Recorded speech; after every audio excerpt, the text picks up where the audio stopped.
দাঁড়া, এভাবে ছুটিস না বোন। না দিদি, আমি দাঁড়াতে পারবো না। বন্ধুরা, আগের পার্টে তো তোমরা দেখেছো মিনতি সোনাকে খুঁজতে রাস্তায় হন্তদন্ত হয়ে ছুটছে। চলো আজকে দেখে নিই কী হলো। সোনাকে আমাকে খুঁজে পেতেই হবে। তুই চলে যা দিদি, আমি আসছি সোনা, আমি আসছি।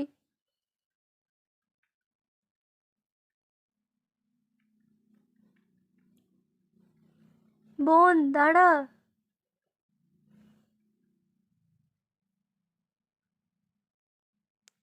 সোনা, তুই কোথায় মা?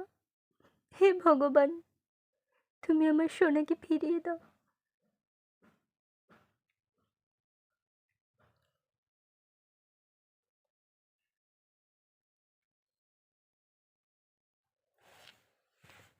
আরে, এই ঝুপড়ি ঘরটা কি?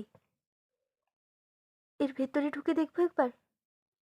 হ্যাঁ হ্যাঁ, এর ভেতরে একবার ঢুকে দেখি। আরে, এর ভেতরে তো খুব অন্ধকার। আর কি ফাঁদ! না, আর একটু ভেতরে ঢুকে দেখি। সোনা, সোনা,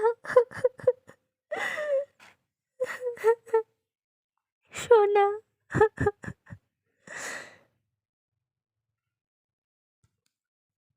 মাম মাম মাম মাম, আমি চলে এসছি সোনা, চলে এসছি।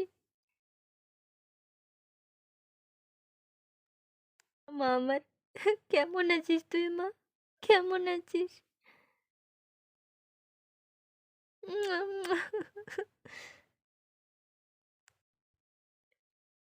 আ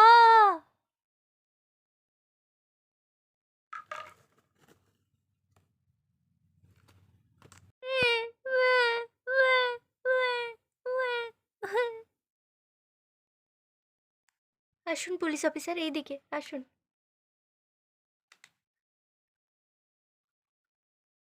আরে, এই তো আমার বোন, এই তো সোনা।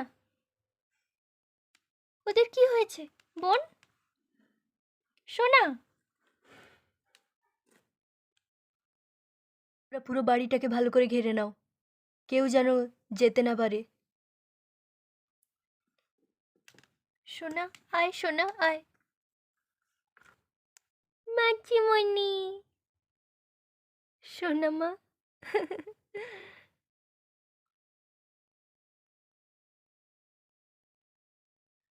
দাঁড়া মা, তোর মাকে দেখি এবার একটু। বোন, বোন ওঠ বোন, দেখ সোনা তোর কাছেই। ওঠ বোন, ওঠ বোন।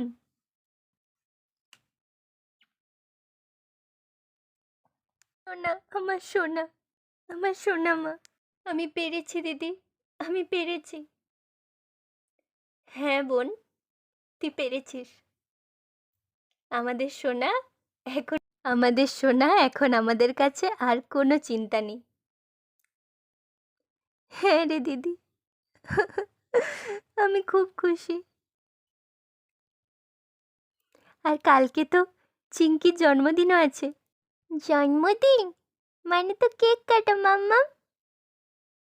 হ্যাঁ মা, কেক তো কাটা হবেই, অনেক আনন্দ হবে। ইয়ে! বন্ধুরা, মিনতি তো সোনাকে খুঁজে পেয়ে গেল। এরপর চিঙ্কির জন্মদিনে কি কি হয় পরের পার্টে দেখো।